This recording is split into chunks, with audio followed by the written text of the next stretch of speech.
The first sign they were gone was the smell. Not rot, not gas.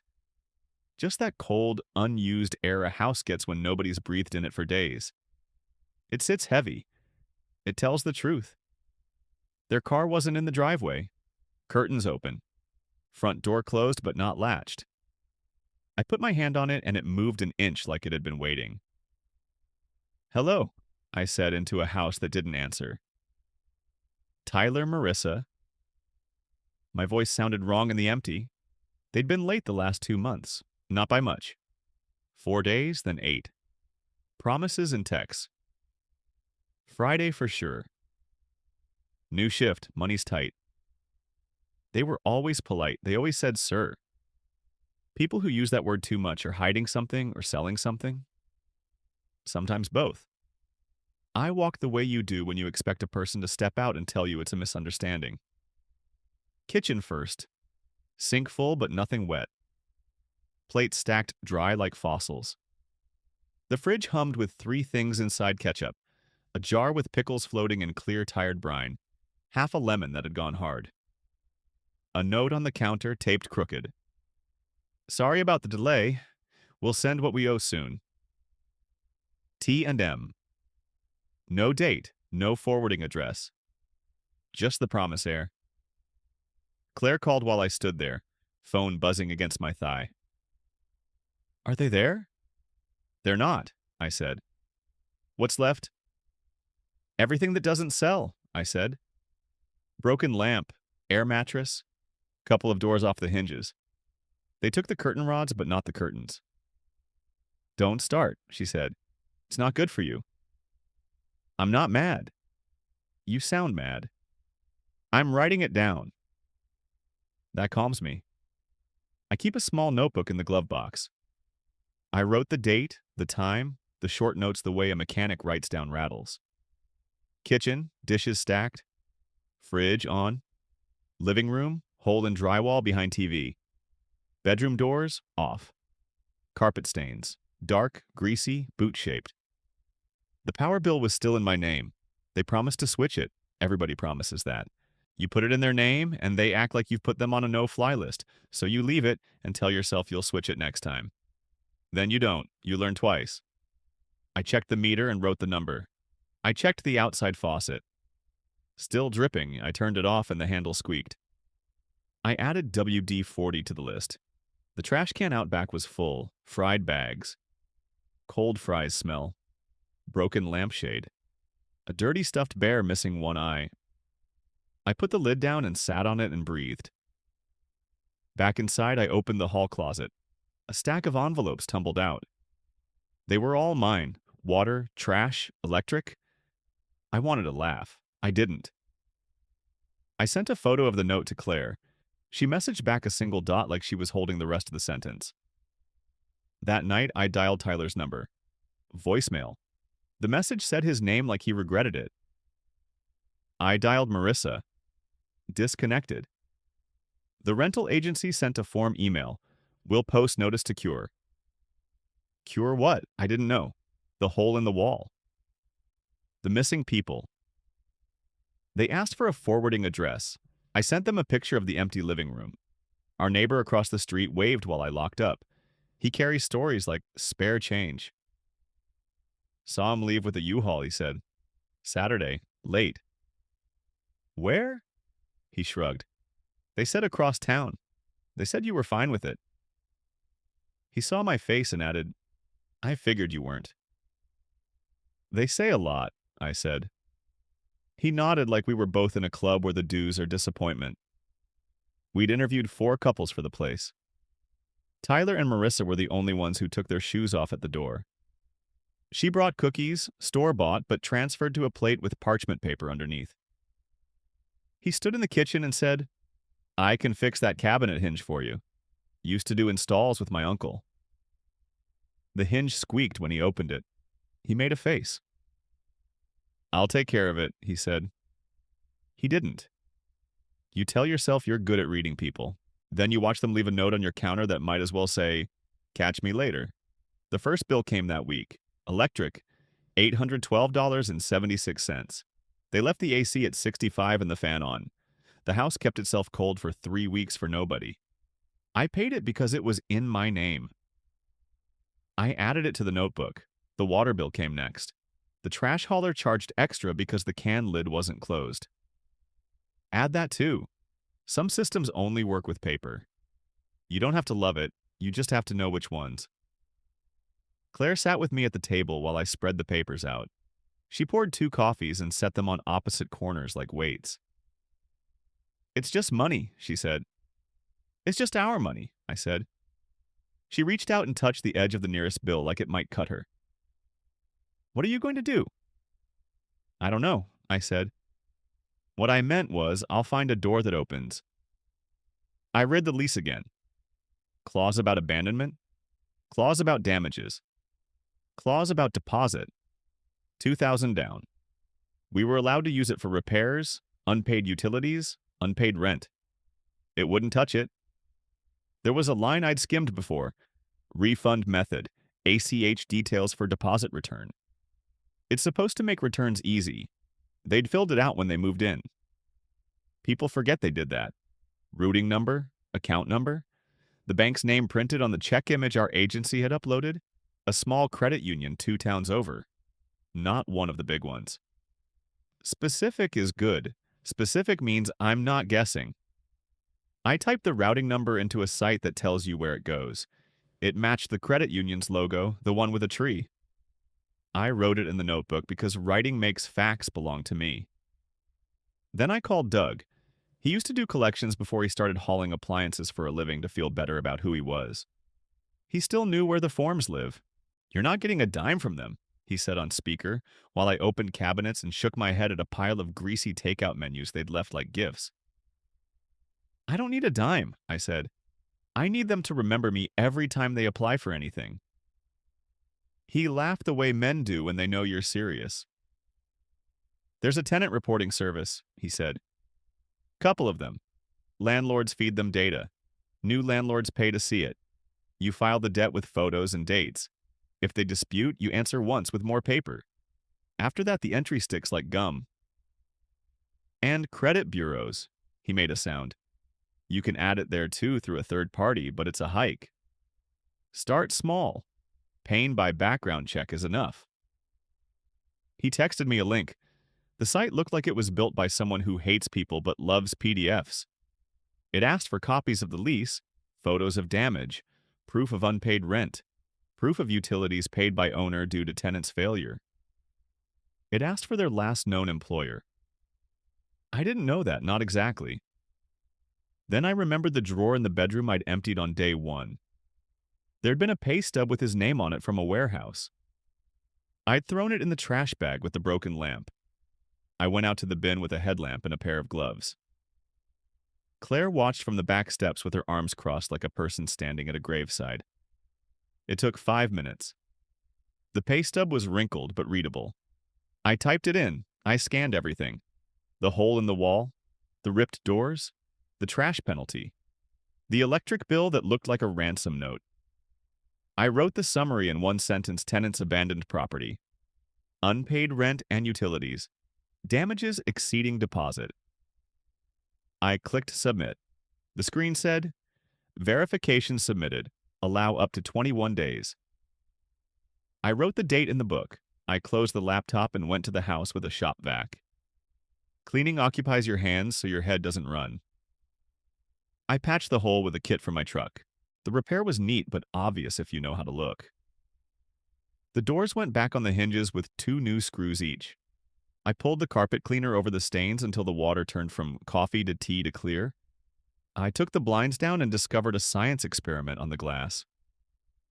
I scraped it with a fresh blade and didn't stop until the light looked like light again. The rental agency sent a list of preferred contractors who were all more expensive than a mistake. I said I'd handle it. They sent me a form reminding me I had to return the deposit itemization in 30 days. I said I would. I would do it in 10. I am small in many ways. I am not small with time. The new tenants came to see the place while I was on the floor replacing a baseboard. They were older. He wore work pants that had seen things. She carried a tape measure and a look that said she'd seen more. They didn't bring cookies. They didn't say, "Sir." They looked at the corners like corners matter. They asked if they could plant mint in the yard and if I minded if they painted the bedroom a light gray. I said yes to both. They nodded like that was normal, which it is. On day 19, the email came, case approved, entry published. I imagined a small switch flipping somewhere in a system that never looks a person in the eye. Tyler Cole. Marissa Cole. Tenant delinquency verified. On day 20, a different email. The tenants have filed a dispute. Please provide additional documentation. The site attached their letter. We did not abandon. We were forced out. Landlord refused repairs. They attached a photo of the faucet handle mid-drip. I laughed. Then I typed. I uploaded the maintenance text where he said, "Don't worry about it, I'll fix it." I uploaded the dated photo of the same faucet I had turned off, high-res enough to read the rust line that says nobody touched me for a year. I added the photo of the note on my counter with their handwriting, the same slant as the signature on their lease. In the box for other, I wrote front door found unlocked. Curtains open. Utilities left running. No notice to vacate. Keys not returned. 3 days later, the dispute closed.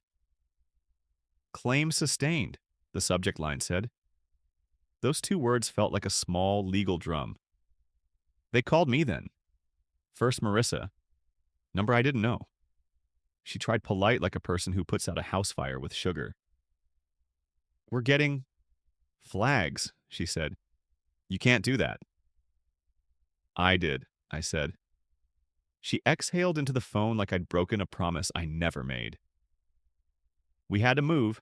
Tyler's job moved. My mom got sick. We didn't have time. We were going to pay you. You left the AC at 65 for 3 weeks, I said. That's not fair, she said. You're right, I said. Fair would be you paying the bill you made. Tyler is furious, she said. He says he'll come talk to you. I'll be here, I said. I was. He didn't come.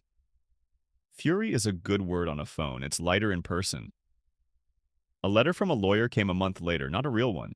A letterhead with a last name and a suite number in a building that probably smells like old carpet. Demand to remove derogatory information. It cited a statute I looked up and found was for checking accounts, not leases. I replied with a stack. The lease, the bills, the note. The data sheet from the reporting service that showed how disputes work. I added a photo of the front door open an inch with my shoe toe for scale. I covered their cover letter with mine. All statements are true and supported by attached exhibits. They didn't write back. The deposit itemization went out on day 9, typed, neat, mailed with tracking and green signature receipt. I included an offer. If we receive XOS by the end of this month, I will mark the account satisfied in the tenant database. I knew they wouldn't. The offer wasn't for them. It was for the future judge to see I'd been reasonable.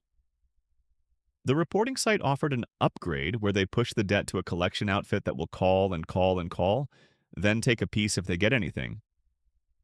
I declined. I didn't want actors. I wanted records. Claire asked if I felt better. No, I said, but I feel like I'm not letting someone walk on me. You don't have to turn this into a hobby, she said. I don't plan to, I said, and meant it for the first time. Then I sent a letter certified to their last known address, even though I knew it would come back. That's the point. The yellow sticker from the post office would have a forwarding address if they filed one. People who scam forget the post office is a system older than their tricks. It came back with the yellow bar forwarding to 317 West, and the rest cut off by a sorting machine. I could see the city and zip, though, enough. I mailed it again without the street. It came back again. I mailed it once more with address service requested, printed under my return address. The post office sent me a postcard with the new address printed in small government font. I smiled at a font. That's who I am now. I drove by once. Didn't knock. A fourplex with a sagging gutter and a satellite dish that had no business still being on a roof. Two chairs on the landing. Cigarette butts in a plant pot because someone had needed somewhere to press their habit. Their car was there. The back bumper had a crack. It had the same temporary tag it had 6 months ago. Temporary is a word people try to keep permanent. I wrote the address down and drove away. I didn't need to see their faces. I needed the line on the form that says service address. I filed in small claims. I don't love court. It smells like old paper and worry.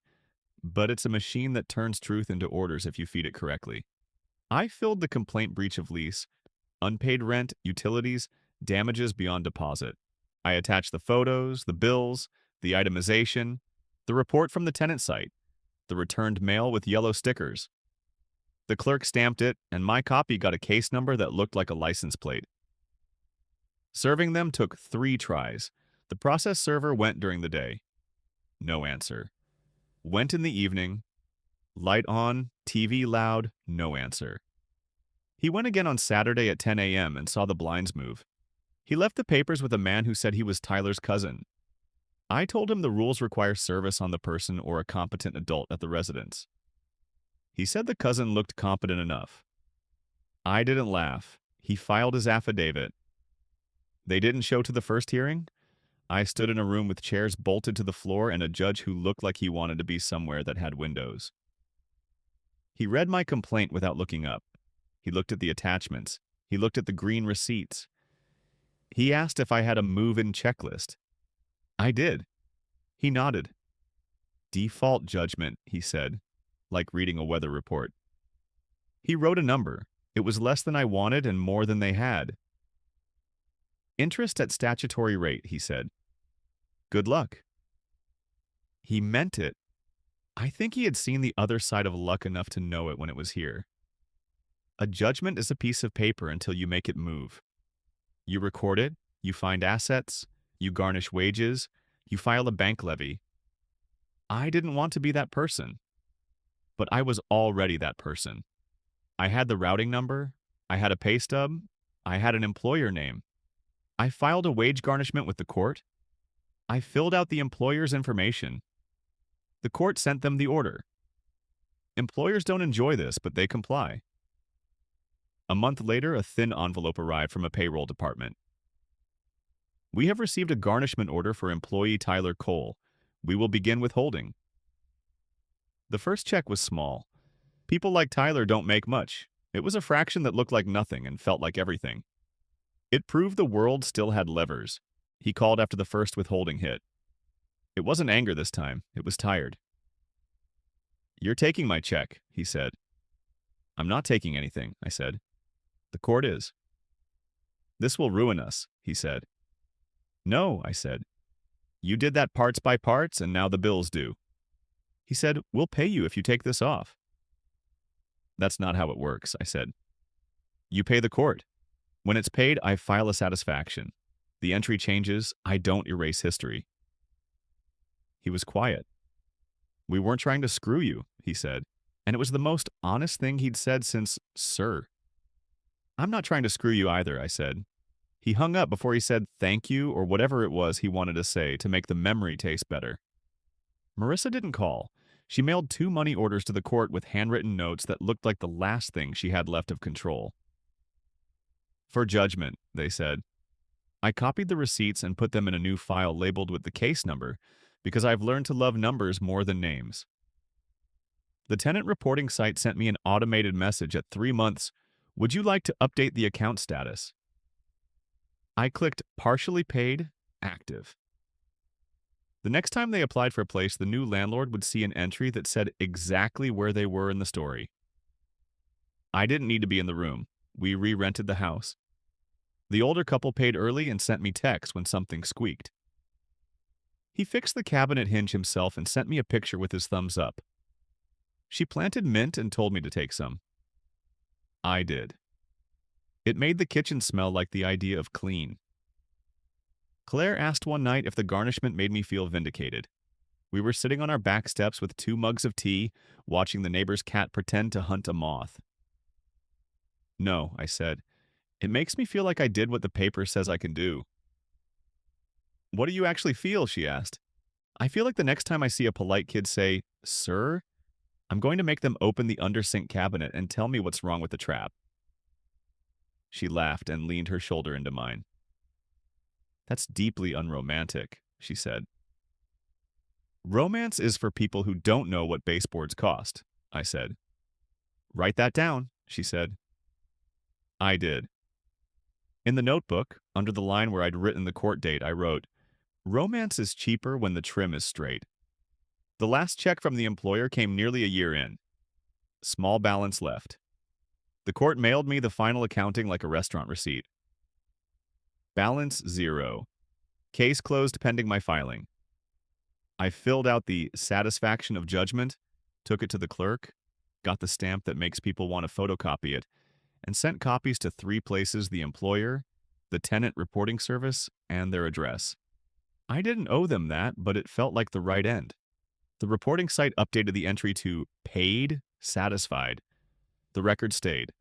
The red mark turned gray. Gray is honest.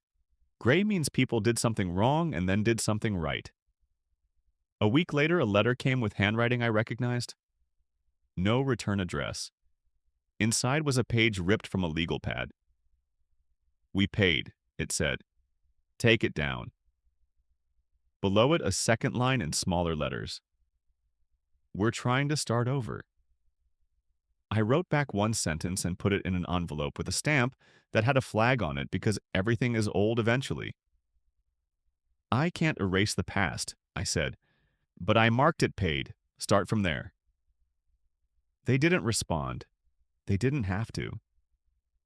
I went by the house one afternoon because the new tenant said the porch light flickered. It was the switch. I swapped it in 7 minutes. I stood on the porch and looked out at the street that had carried truck after truck past this door, good and bad. A delivery van rolled by. Kids went by on bikes, yelling about nothing.